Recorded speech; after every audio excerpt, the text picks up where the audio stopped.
Iwan na itong malalambot na parte, pero pinakuluan natin yung balat dahil medyo mahirap pong pahiwain. Pwede rin pakuluan lahat ito bago hiwain para mas madali, pero alam niyo naman tong aking kasama, masipag yan. Hiniwa na kagad. Ayun. Pare-pareho naman yan kasi palalambutin din naman yan mamaya. Sabay-sabay nung balat. Okay? At ang spices ay maraming luya at saka ewan kung ano yan.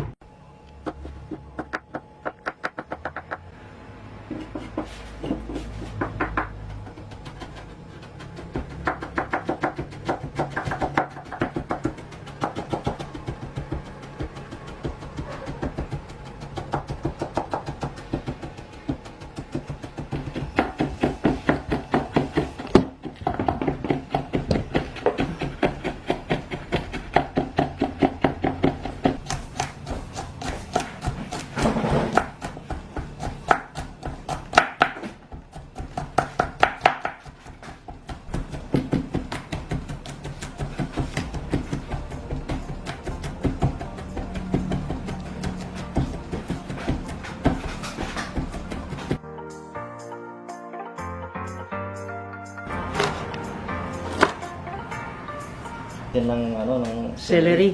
Yan. Mabango pala itong kanyang papaitan, guys.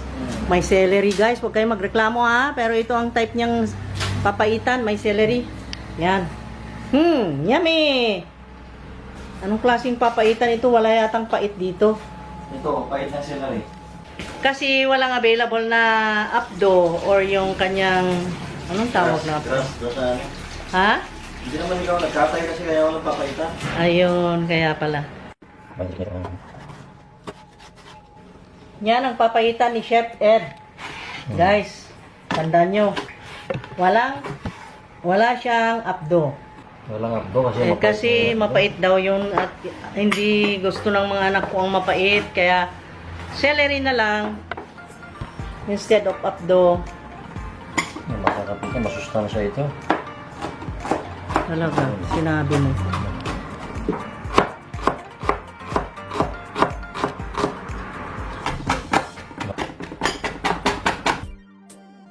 Okay, celery, green onions. Ayan. Ayan siya, guys, ang mga ingredients. At ito ang magluluto today. Ayan. Yummy. Bumati ka naman konti. Smile. Ayan, guys, magluluto na ang aking chef today. Ang partner ko na chef ay magluluto today ng got papaitan. Okay?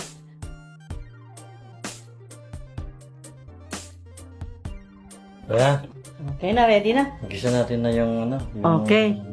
So, ready na? bawang at sibuyas. Okay, may spices. Okay, let's go.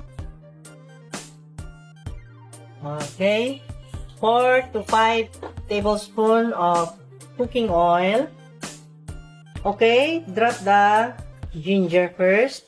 Yun ang Onion. dinrap niya. Onion.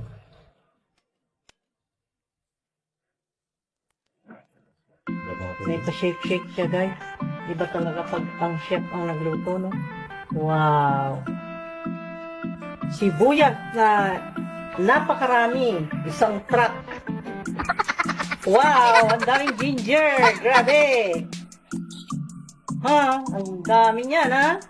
At finely chopped. Tingnan nyo naman yan. Masyadong matrabaho itong papaitan na ganito, guys. And that's not the exact name of this cooking. Papaitan or sinanglaw? Sinanglaw papaitan. Sinanglaw, papaitan. Hindi na papaitan kasi wala yung apdo. Wala may pait lang. Yung tayo nagkatay. So, let's say, sinanglaw na lang, guys. Sinanglaw na lang ang tawag natin kasi wala yung papaitan. Hindi naman mapait. At saka yung celery, hindi naman mapait. So, let's say, pero yung procedure niya in cooking is just like papaitan. Ang kulang lang po ay ang ingredient natin na yung apdo ay wala, hindi available today. Hindi naman kasi kami ang nagkatay. Galing po yung supermarket, wala po siyang kasali na so, celery, yung na-drop is celery and then the bell peppers na yun. Kita nyo? Okay. Okay, guys. Ginawa ko Okay. na. Yan na, guys. Nag-drop na niya ang kambing. Yan ang medyo taba-taba. Para lumasa.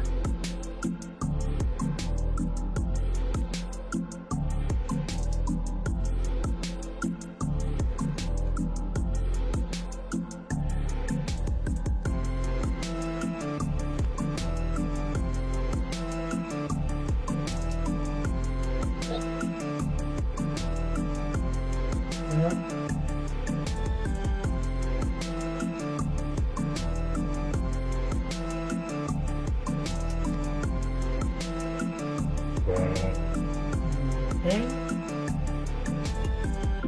Yan. Ayan. Dami. Oh! Ang panggat. Okay.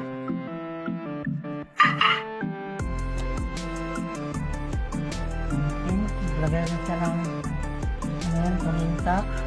Pamintasan. Ayan. German ka, pwede lagyan ng sili. Okay.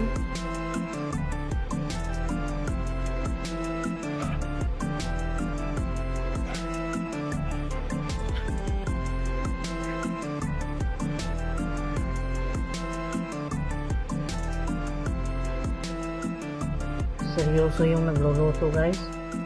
Oh, seryoso, guys. Smile ka naman dyan. Ayan. Yummy!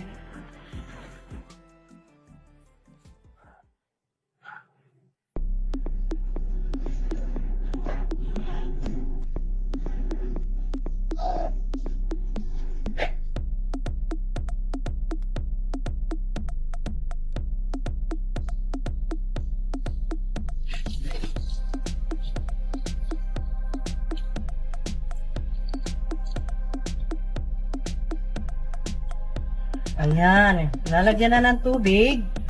Ang tubig ay nasa sa inyo kung gaano kasabaw ang gusto nyo. At kayo na ang magtatansya kung mahilig kayo sa sabaw, damihan nyo. Anyway, malasa po ang got. Tapos, palalambutin pa naman yan, kaya medyo mabawasan pa yung tubig niya. Pwede lagyan ng tubig.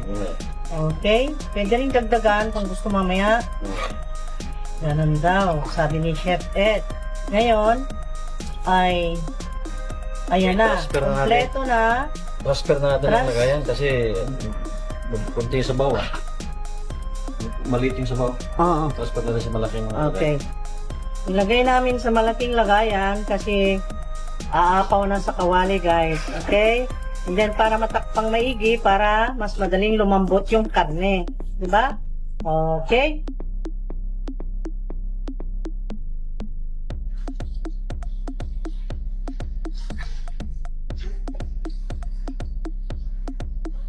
Kaya na ito ang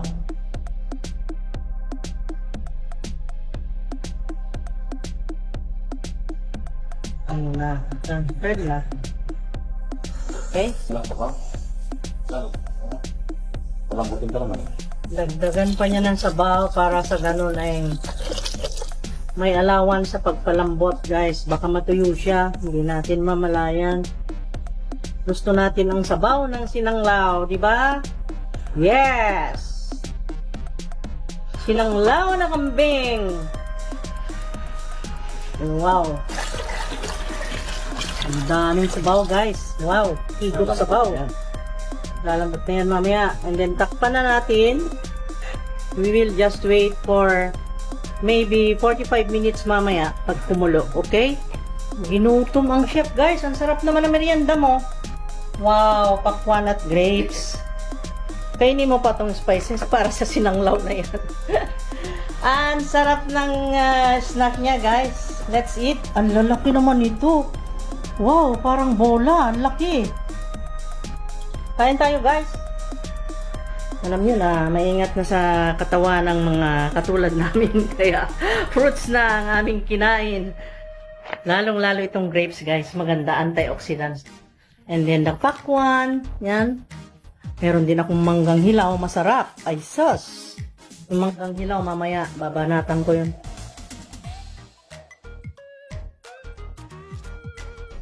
Sarap niyan. Eh, ito. Kumusta kaya? Ang sarap na sinanglaw, guys. Okay. Tingnan na natin kung malambot na, guys. Okay. Maybe it's time. 45 minutes na eh. You open. Okay. Yan. Wow. Wow. How is it? I don't know. Tingnan natin kung malambot na. Ano? Masimo. Sinisikreto mong tumikim dyan ah. Ano? How is it? Okay na Anong yata? balita? Okay na? Medyo Messi? Kaya. Naghugas akong kamay ha. Kuha lang akong konti.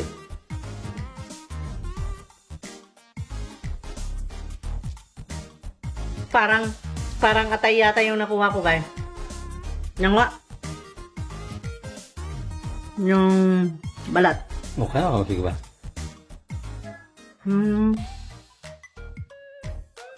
Kulang pa ng mga 30 minutes. Sige ba? Sige pa, sige pa. Kasi hindi namin ginamit ang pressure cooker.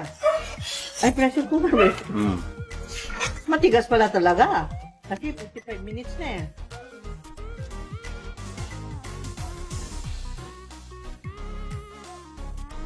Ganun guys.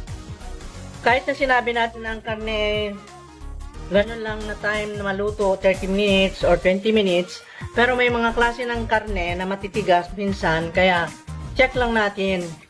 Okay? And then, let it cook for how many minutes pa, and then, siguro, okay na mamaya.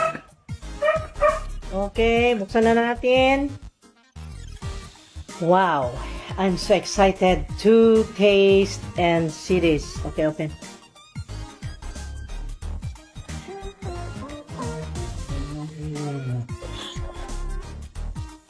Lambot na yata.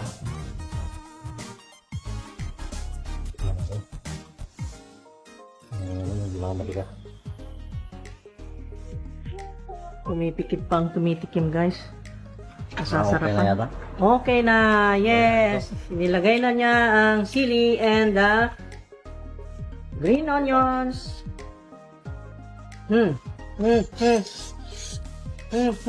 Sarap.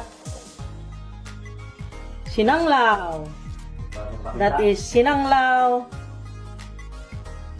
Sarap.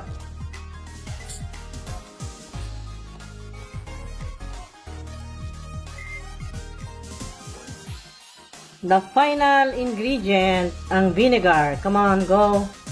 Ito ang pang-finish na ingredient, guys. Yeah.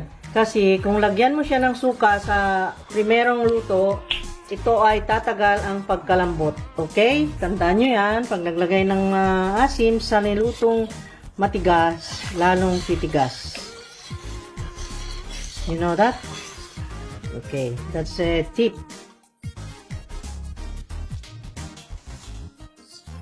Lagyan natin ng siling powder o pwede manghang din siya.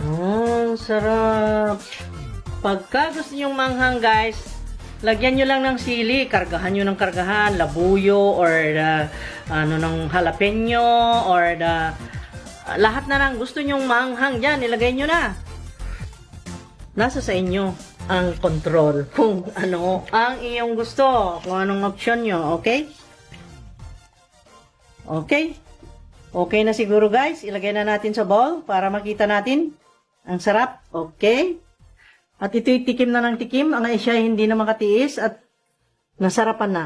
Sarap? Okay, sarap. Tumingin ka naman. Kain tayo eh. Okay. Pahingi naman, Tikman mo nga, lagyan mo nga itong ng bowl. asin kung kulang pa yata ng asin. Okay, lagyan mo itong bowl at ako'y titikim. Okay. Tikman natin guys. Here, ang final thoughts. Ito na. Kaya na tayo guys. Ayan guys oh. Sarap. Okay, kain na tayo guys.